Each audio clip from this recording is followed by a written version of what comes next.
Hello, everyone. This is my assignment for my Peeps or my family tree for Chelsea Falcone. So just a little bit. My family, I don't really know a whole lot about the later generations, so I kind of stop. I know more about my dad's side, so I kind of stop like at his grandparents as far as information is concerned. But just kind of starting with me, my name is Chelsea Falcone. I have a master's degree and working on a PhD. I'm currently a school counselor. I don't have any children. I was born here in Georgia, born in 1992. I identify as a Black woman, even though I do come from a multicultural background. I do mainly identify as a Black person. And that doesn't negate me coming from a parent who isn't Black. I just identify as a Black person. And I also speak English. It's the only language I speak.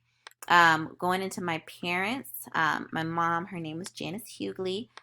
She had a high school diploma. She was a former insurance auditor. She did do some college, but she didn't finish, so she kind of only has her high school diploma. She's from Lynette, Alabama. She was born in 1960, so during that Jim Crow era. So she was familiar with a lot of the racial tension and violence that was happening during that time as she got a little bit older. She identifies as a Black woman, and she spoke English or speaks English.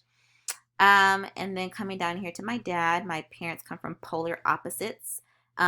Even though they both have high school diplomas, my dad is a business owner. He took on the family's business that was passed down from his father down to him, and he currently does that now. He was born in upstate New York in a small town called Utica, New York, that is mainly populated by Italians.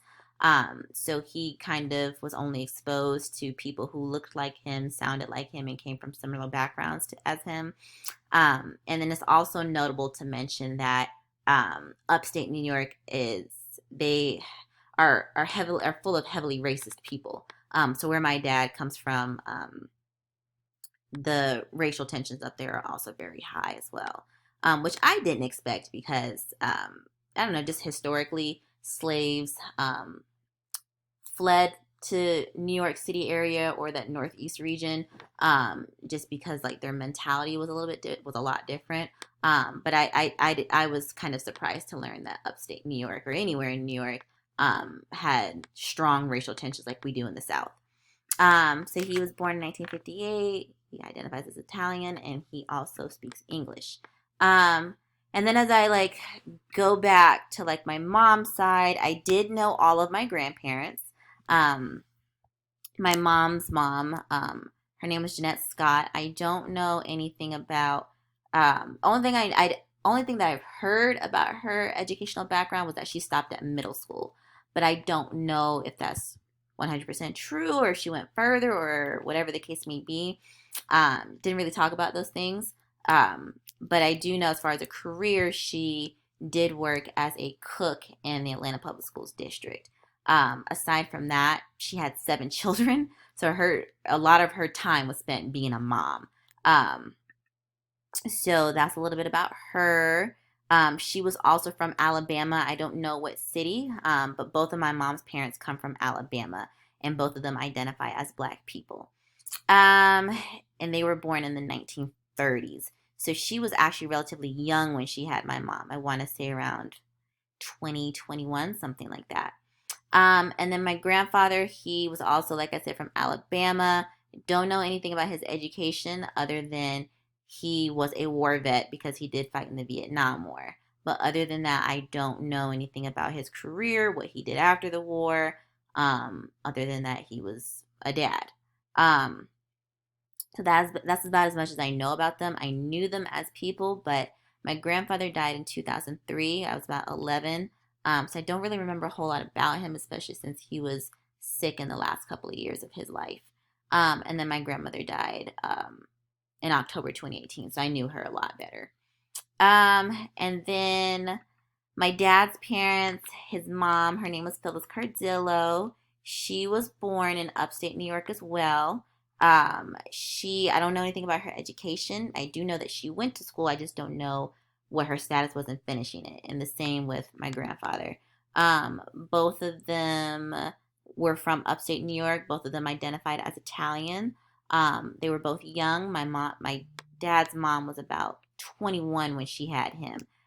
So my grandparents on both sides kind of have that commonality of starting younger with kids. But I think, of course, that was just a generational thing as well. My grandmother was a homemaker. Aside from being a mom and, just hold down the fort at home, I do know that she managed a daycare. But she kind of took on that more traditional role of what women were encouraged to do in terms of a career. But then again, I think it goes back to that generation as well. So that's a little bit about her. My grandfather on my dad's side was also a war vet. I don't know if he fought in the same war as my mom's dad, but he was also a war vet as well. And then after he came back home from the war, he just kind of managed the business that he passed down to my dad. So yeah, that's a little bit about them. Like I said, I don't know a whole lot about their education. But if at the most, I would assume that they had a high school diploma because I'm actually the first one in my family to get a degree. So when I graduated from undergrad, it was a huge deal for everyone. Um, so yeah, so that's a little bit about them. And then of course, just the only thing I really know about my grandparents' parents are their names. Um, that's about it. I don't know anything about my maternal grandparents' parents other than um, Amos Hughley, my grandfather. His father was a sharecropper. But other than that, I don't know anything about their education. I do know that all of them came from Alabama on my mom's side. And then my dad's side, his parents' parents were Italian immigrants. So Pasquale Falcone and Mary Russo actually immigrated from Mount Cassino over to New York City. And they came during that time when a lot of Italian immigrants or other European immigrants were coming over to Ellis Island to start a life. But yeah, that's about as much as I know about them. I know as the generations progressed, education became more of a big deal just because my parents came from that generation of you could have a high school diploma and still be able to make a life for yourself and be comfortable. But as the world changed, our wants and needs change, or their wants and needs change, and they want it more for their children and their children's children. So yeah, there are a lot of trends that I noticed as far as the roles that women took on, the roles that men took on, and then just kind of like how it matriculated into who I am as a person and who I am as a professional and who I continue to choose to be as well.